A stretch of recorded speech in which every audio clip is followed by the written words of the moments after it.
Hello and welcome back, everybody, to the DanJohnUniversity.com podcast. I'm Dan John, and this is episode 291.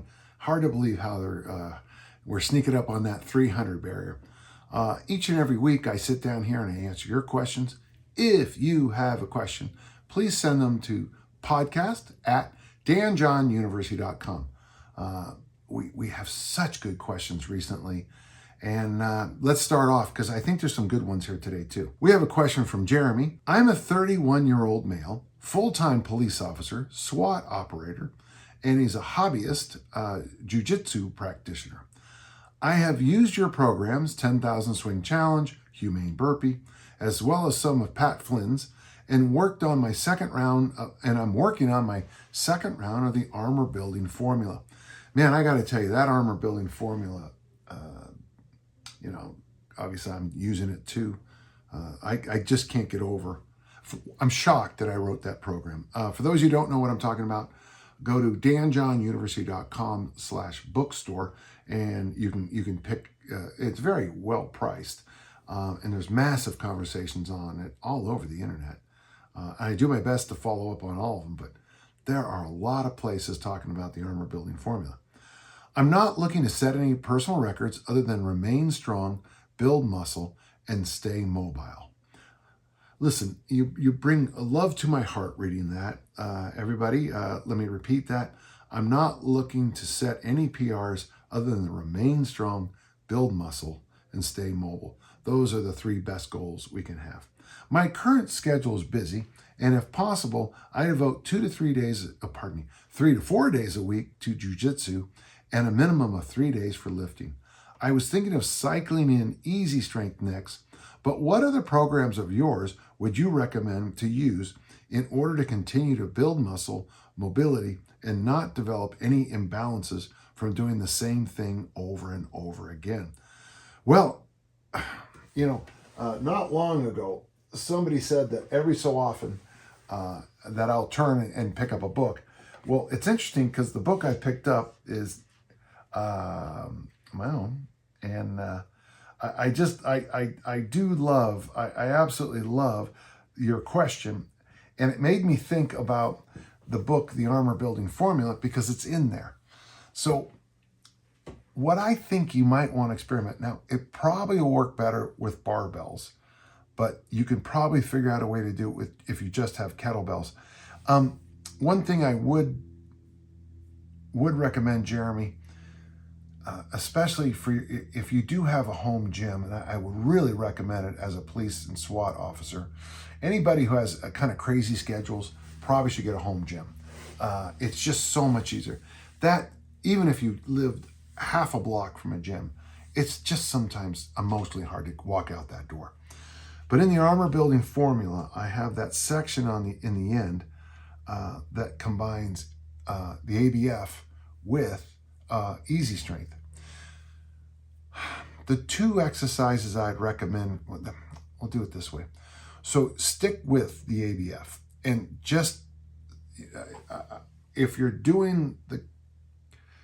start getting bored, if you're doing the kettlebell variation, slide over to the barbell variation. If you're getting bored on the barbell variation, do the kettlebell variation. So that will be the bulk of your training. So, and I just think there's real value for you in doing those high rep, the front squats, the ABCs, and of course the barbell versions. I got to be careful here because I'm throwing myself off by saying two things at once.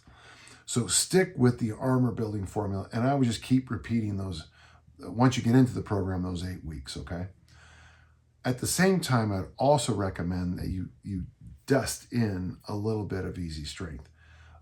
For me, with the job you do, SWAT, it's real obvious to me that chin-ups and pull-ups should be part of your program.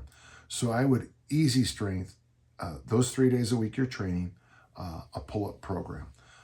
Basically, I would just find some simple numbers. If you did something, let's just stick with 3 sets of 3. Now, a lot of people are saying, well, those aren't good pull-up numbers. But, well, yeah, because on your easy day, I want those 3 sets of 3 to be just body weight. On your hard day, what you can do 5 reps for in a chin-up or pull-up. So, I don't know, I'll just make up a number. 200 pounds. You throw 200 pounds on your body and you do 3 pull-ups. That would be your training, if you can, that would be your training weight for if you can do it with 5, that's your training weight for 3 sets of 3. And on your medium day, just find something that makes you can do easily. Pull-ups, chin-ups for sure. I think there's real value in, if you are a SWAT officer, doing them with your thumb grip, because very often it's chain link fences. My cousin Joey's a very famous SWAT officer, and he talked about it doing work in the cities. It was getting over chain link fences and then fire escapes. I guess fire escapes were a real big deal, going after bad guys. The other thing I'd like you to make sure you do 3 days a week is the ab wheel, or maybe better, especially as you get older, the hanging bent knee leg raise. Don't overthink it. Just get some reps in. And the last thing is, I think you need suitcase carries. So I would stick, if you can remember this, the armor building formula, stay with that. Adding pull-ups, I would go, sometimes it's called the tactical pull-up. Okay. Adding pull-ups,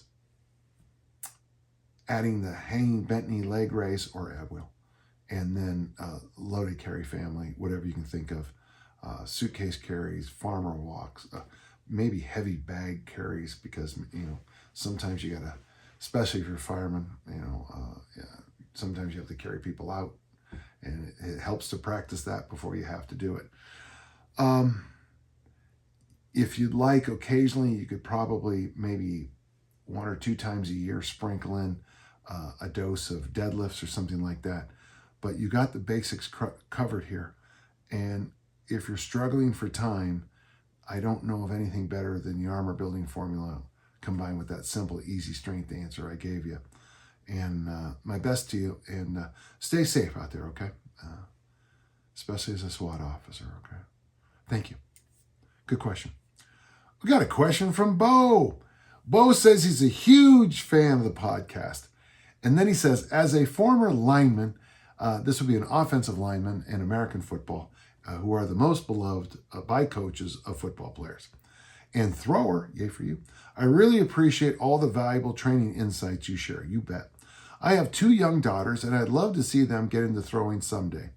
Given your experience coaching female throwers, I'm curious to know what you learn about introducing the sport to them in a way that sparks their interest without overwhelming them. Any advice on timing and approach would be greatly appreciated. This will be a quick answer. And Bo, if you ever feel like, just email me, send it to me. We can talk long term. Both my daughters were all state in discus, and my daughter Lindsay not only competed at the university level, but was also state champ in the shot. And I would say neither of them would be recruited by most throwing coaches, because they're about 5'2" each. Yeah, about 5'2". Yeah, they're not real tall.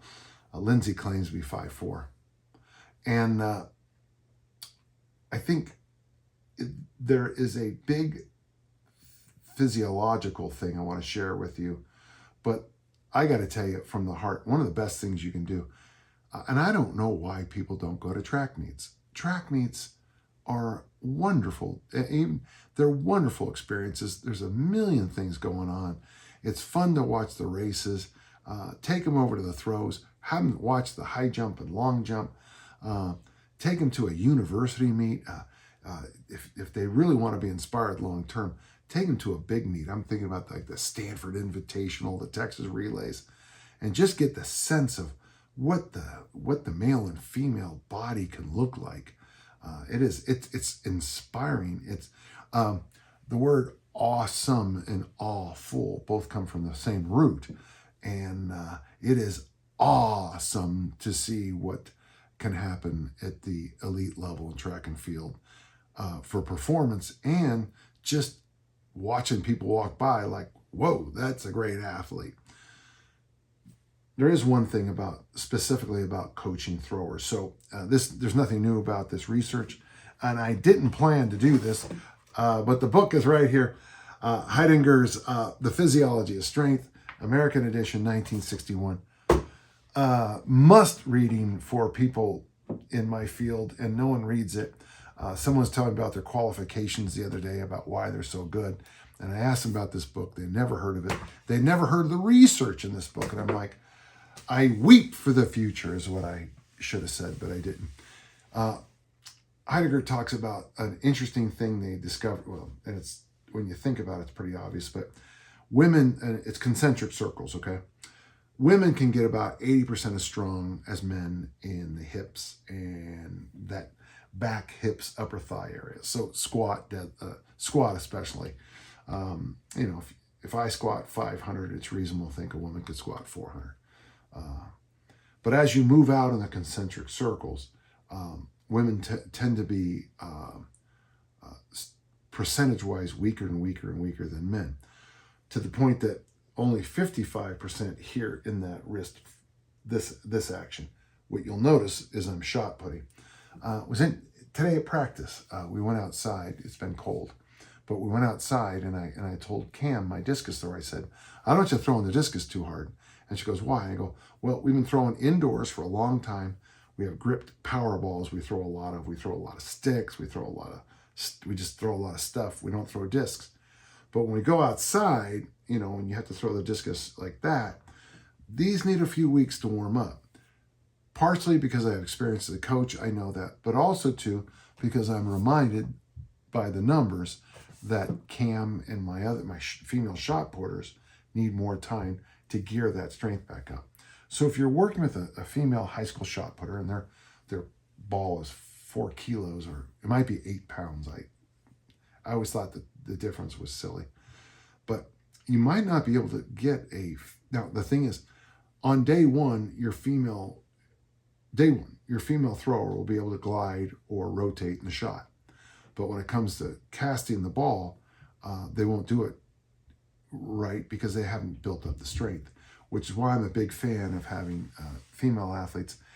If you can have 1 kilo balls, 2 kilo balls, 3 kilos, or 4 kilos, and let them, the other nice thing, not just physiological, but psychologically, on day one, if you can get the girl to throw that 1 kilo shot 40 feet, which is a good number for a high school thrower, they feel kind of good. And you can just say, you throw that in, you're going to make almost every state championship. You're going to be good because 40 feet is good. It just gives them a little boost of confidence. And over time, we do that exercise a lot where you take the shot and you just cast it into the ground. One of the reasons I like my female throwers that do it so much is because of gravity, you get a chance to learn to flick the ball being aided by gravity. So I said this is going to be a short answer, but so expose them to the sport. And then when you start to coach them, just remind yourself of these small issues that need to be accounted for.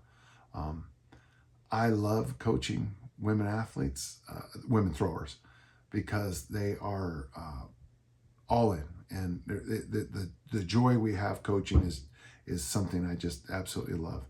I hope that helped. Okay, thank you. Okay, our next question from Gilad. I'm 28 years old, 180 centimeters in height, and weigh 82K. For my Americans, about 180 pounds. I hate running. Good, so do I.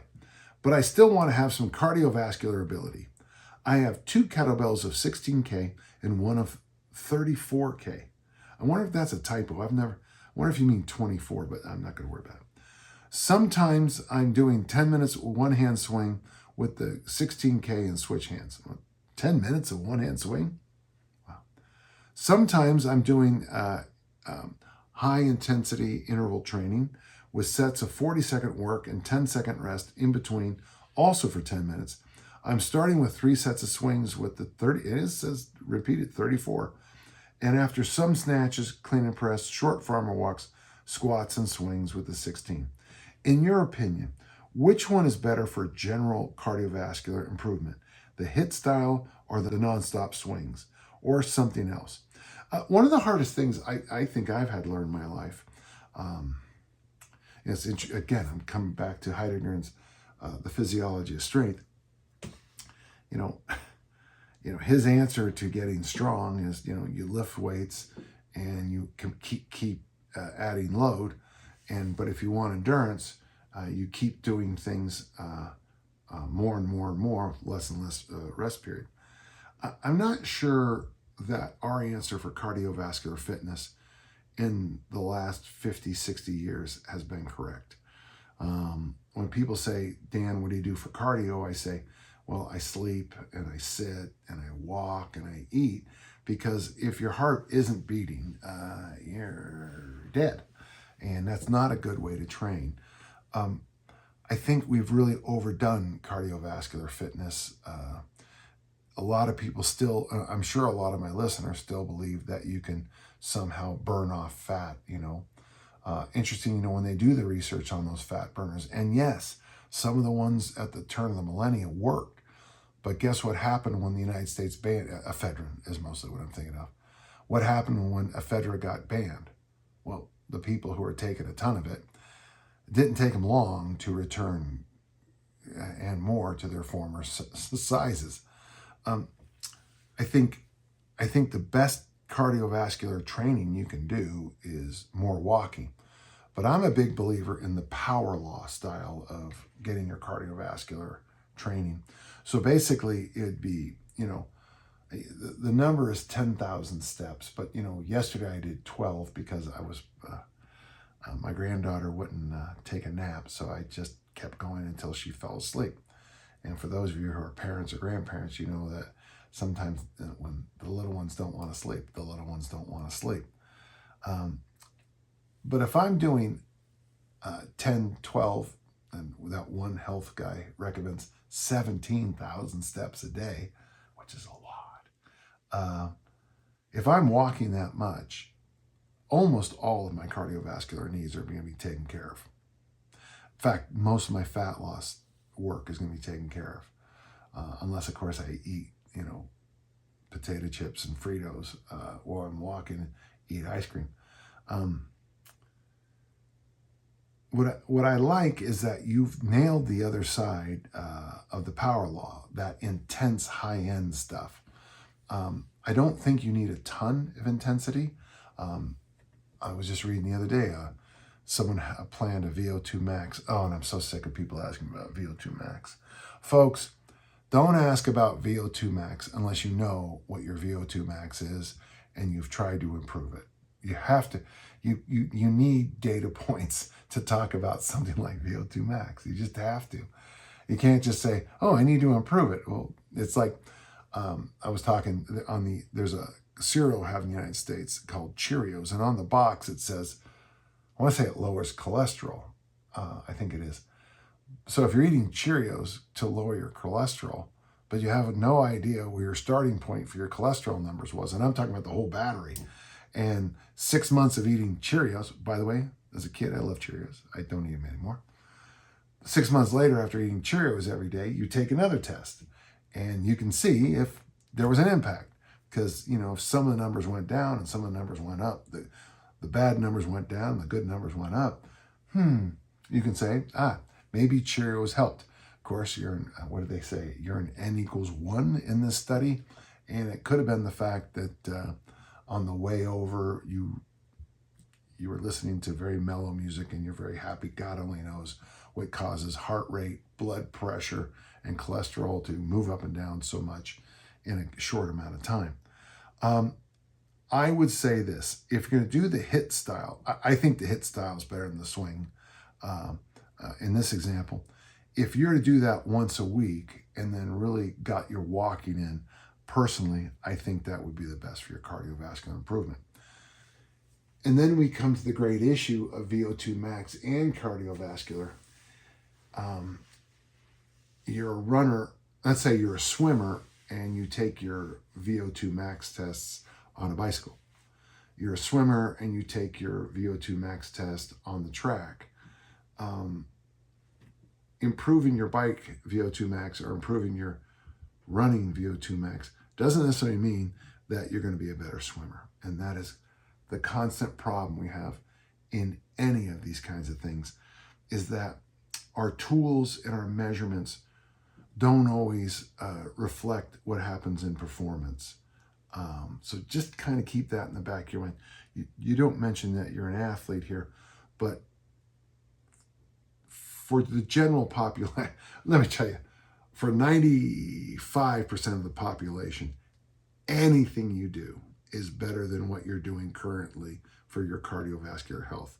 Because here in the Americas, only 1 in 20 people actually exercise, only 1 in 20 people. It's shocking how low we are on, like how low our fiber intake is, how few people train, how few people floss. And yet I just read a thing just this morning that in the United States right now, the bulk of people in America are now at 70% of their intake of food is ultra processed food. Now I get it. Listen, if I kill a deer and I cook it, I've processed it. But come on, we all know what we mean by ultra processed. I'm a Wittgenstein. I studied Wittgenstein in college, and it's real hard for me when people start questioning a definition when everybody knows what it means. Like if someone clean and jerks 600 pounds, you don't turn to me and go, "Is that strong?" You know it's strong. Shush. A cheetah runs past you. Was that fast? Yeah, it was fast. Yeah. A shark coming right at you, with the pec fins pointed down like that and a big gaping mouth. Am I in trouble? Yes. Yes, you are. Good question. So for me, the best way to do cardio with kettlebells, probably something a little bit more intense. That's why I like doing the humane burpee. It's one of my exercise programs. I'll give you the one that we use. I think I've done this in 7 minutes. 15 swings, 10 goblet squats, 10 push-ups. 15 swings, 9 goblet squats, 9 push-ups. And you just keep it 15 swings all the way, and you go 10, 10, 9, 9, 8, 8, all the way down to 1, 1 with the goblet squats and push-ups. And you get that massive high intensity hit and then go for a walk. I wouldn't do that very often. In fact, now the more that's a good cardiovascular trainer, but sadly, most people then equate that to a fat loss project. And sometimes those hard, high intensity workout stuff, it just leads to kind of comfort eating, if you will, where you kind of mindlessly start to eat because your body's like, what is going on? Let's prep up. Good question. I hope I answered it well, and good luck on all this. I like your 40-second on, 10-second off thing for 10 minutes. That's pretty good. So thank you. Johnny, and I'm just going to summarize his question. He does, do you have any suggestions, diet or otherwise, for reducing inflammation in the body? Let's get right to the point in this one.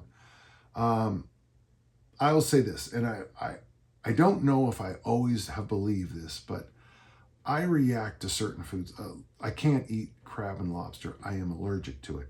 If I eat crab and lobster or lobster, I can't breathe because my throat swells and it's bad. And if we don't take care of it, this podcast ends because so did I. That is an allergy, and that is kind of the apex, well, I guess poison would be the apex predator of inflammation. But for most people, allergies are the thing that really it's like, okay, I get that. And for those of you who had a real reaction to a food or a mold or whatever, pollen, you know what I'm talking about. I tell you, if you want to get ruined as an athlete, get hay fever. It is tough. It's tough stuff to get over. But those are signs of inflammation. So the one thing I think has value now, Johnny, it's hard for a lot of people to do this, but there were diets back in the 70s where you actually specifically tried to find the food you're allergic to. Maffetone does a wonderful job with this in his 2-week diet, where you eliminate, really, it becomes, very simple. I mean, it's basically you eat paleo. Of course, paleo, what does paleo mean today? The paleo diet, meat, leaves, and berries. You can have fish and you can have chicken. but everything is, one step from the garden, okay? And then after 2 weeks of that, and you avoid a lot of stuff. He's big about avoiding like beans, legumes, and a whole bunch of other foods. And the list is in his book and on his website. And it's also in the book, it's not Born to Run, but it's the follow-up about the Cretes fighting the Nazis. But he talks to Maffetone in that book, and the whole diet program is there. After 2 weeks, you start to introduce a food, and you just check in. My friend Kevin, who's a great guy, he did this, and he's crystal clear about the foods he has reactions to. So the first thing you might want to do is an elimination diet. That on that way. The next thing to do to get rid of inflammation, of course, I think I have a toolkit to do it. For one way for me is, for whatever reason, sauna, hot bath, and hot tubs do wonders for me. I'm obviously a big fan of cold and cold immersion. And yesterday, I had to push my granddaughter for a long ways, and the sun kept hitting her eyes. So I took off my top to put it over the stroller. And I realized that I was about 2 miles from my house, and I'd have to walk a long ways in really cold weather without any covering over my arms, the back of my neck, or my head. And I'm sure I lost some body fat doing that, though it probably came back when I came home. Because I think that heat helps with inflammation. It's one of those things, I know it's true, but I can't prove. If you study the cultures that use saunas, you'll find some real amazing numbers about their cardiovascular health, which I think is a real value. And then, of course, there's the other members of the recovery family. Every time I buy one of those, those guns, that massage guns, I always break them somehow. They last about a year for me, and then they just stop. Massage guns, massages are wonderful. I'm teaching this advanced kettlebell course. One of the things we do in it is we do wrist and foot stretches, and then we self-massage our wrists. And when I say wrists, hands, wrists, feet, ankles. We must self-massage our hands, our wrists, our feet, our ankles, and then redo those stretches. And those stretches hurt. The ones, it's called the toe breaker pose in I think it's in yoga. That's a great stretch for the feet. Well, after you do it once, you do it the second time, and it feels pretty good. I've done Rolf. I've been Rolfed. I want to say it's a 13-week thing, and where they basically, it's brutal. The one that was the worst for me is that you have two bones in your lower leg, the shank, and this person put this knuckle in the spaces between them, and it seemed like for 3 years, I'm not exaggerating, 3 straight years, they just rubbed the area between, and I felt like vomiting, and then I realized that was the best part of it. It was the first part. It just got worse and worse and worse. But I got to tell you one thing. The following Thursday, when we were doing these stretches, I just felt like I could, like wax, I just melted onto the floor. So I think self-massage has great value too, but it's real hard to do it hard enough to yourself. So food, do the Maffetone 2-week test. I think that's the easiest, the completest. I've also been told that you can do blood tests now. I also did that where you send in your DNA results, and then they give you a diet based on your food allergies and stuff. And I wasn't very impressed. At all. So food first, heat would be the next one, and then any kind of movement you get. Now, there's also a whole family of things you can go. You go to your pharmacy and take a whole bunch of things that beat down inflammation.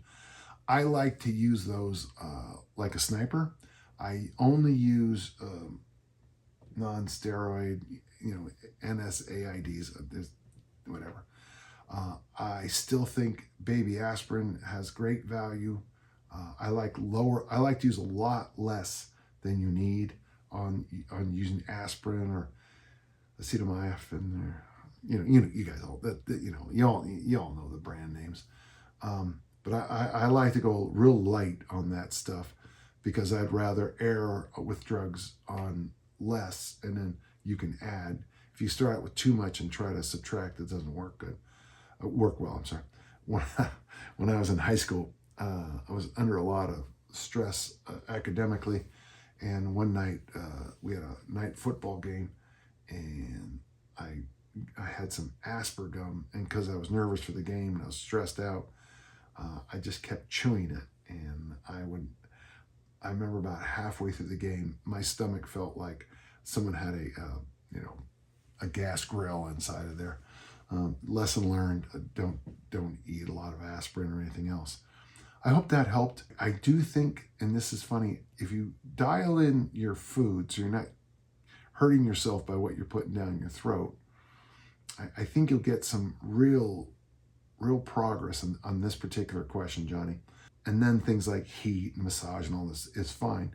Dialing in your nutrition, I think, does a lot more. And of course, make sure you dial in your exercise. If you're really struggling with inflammation, stop training hard give yourself a week off and just walk every day and see if that helps. Thank you. Good question. We have a question from Eric. And Eric says this: during one of your previous podcasts, you recommended swings, then sled pulls for throwers and Highland Game athletes.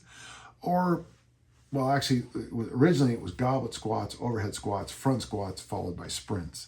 But sometimes I answer a question specific to a person.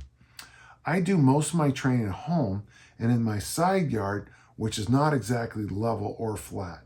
What type of sled works best for outdoor grass, home-based training? So I've used all kinds of sleds. The best sleds I ever used were homemade ones. For me, my favorite sled of all time, I went to one of those home places, those home warehouse places, and they have wheelbarrow shells, the green shell, not the wood, not the wheels. And I just bought that. This is very scientific. I bought that.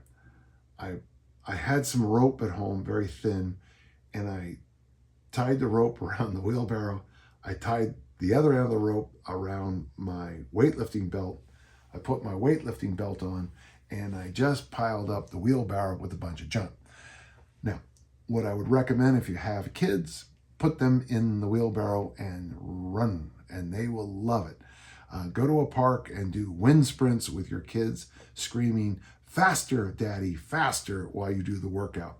How do I know that's true? Because that's what happened. And I got to tell you, that poor wheelbarrow, we used it until we rubbed the metal off the bottom.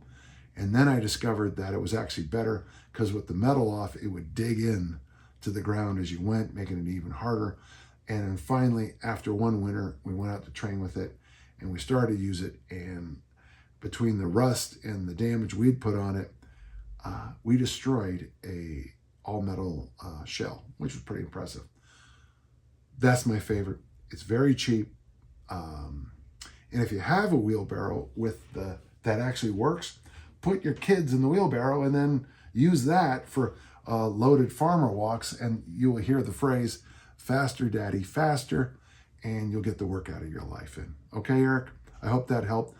Go cheap when you're first using equipment. Thank you. Okay, our last question is from Craig. I'm a 62-year-old male, young man, in relatively good shape. My workout consists primarily of moving freight, pushing, pulling heavy pallets, and moving freight from pallets to racking by hand, 40 hours a week, while my training is centered around Kung Fu, which I have trained and taught since the late 70s. Well, thank you, Grasshopper. Sorry, Kung Fu TV show. Okay. Currently, I do body weight mobility work, and my kettlebell work consists of suitcase carries, swings, hack squats, that's a choice, holding the kettlebell behind my back. Great exercise. Very popular when kettlebells first came out, and then we all discovered that the kettlebell hack squat was hard, so we stopped doing it. That was meant to be a joke, but true. My goal is to be as springy and quick as possible with a secondary goal of power, and which is velocity times force. Do you have any suggestions for that development training?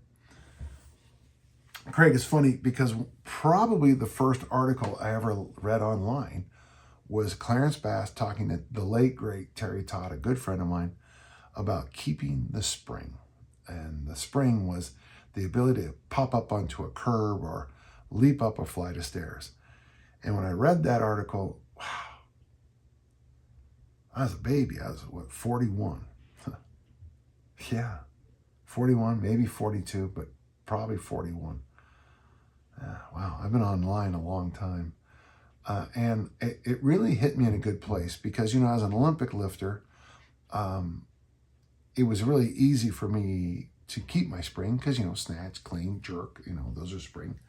But then I just realized that this springiness was more than just being able to pop a lot of weight over my head. So with the exercises you're already doing, you're actually setting yourself up for a good place. The suitcase carry is going to teach that anaconda strength, that stability across this whole line here. The hack squat with the weight back here is wonderful because that's going to be your posture exercise. And the swings you're doing, there's your spring exercise. Swings are basically repeated standing long jumps, done correctly. Of course, the done correctly is the issue always. But I think that combination is quite good. Now, with your Kung Fu, you're also, since you're exploring space in Kung Fu, I think that combination is outstanding. Craig, I'm just going to tell you from the heart, man, I think what you're doing is really good. My only issues, as always, at your age, you check into your sleep hygiene, look what you're shoveling down your throat. Are you fasting? Are you doing all those other little things that will ensure your long-term success? Are you flossing your teeth? Are you going to the doctor once a year for a physical? I got to tell you, there's one part of the physical Dr. Brunetti gives me that I don't like at all. But we do that. We do all the scans. We do all the numbers. We look at my cholesterol. Obviously, my heart rate is in a great place. My blood pressure is in a great place. My body weight's in a great place. But it doesn't matter because if something shows up on a blood profile, then maybe there's an issue or I got a growth or something like that. I go to the dermatologist twice a year because of I have some skin cancer issues and I'm not real pleased about that, but that's what you get for being a track and field coach and athlete for this long. I go to the dentist 3 times a year because that's what dentists recommend. And this is the last set. They might not be pretty, but it's the last set I get. I wear my seatbelt. I wear my helmet. I always take small precautions when anything is slick, including ice or showers or pools, because I don't want to be that one-off statistic, okay? So take care of business, and I think you're doing the right stuff. Make sure you're locking into the other aspects too. Wow, that was a quick episode again. But you know what? These are good episodes, and I appreciate it. That's the end of episode 291. We're sneaking right up on 300. I don't know what I'm going to do special for 300, but it'll be wonderful. As always, if you have a question, send it to podcast@danjohnuniversity.com. As each and every week, I sit down and answer your questions. And until next time, let's all keep on lifting and learning. Thank you.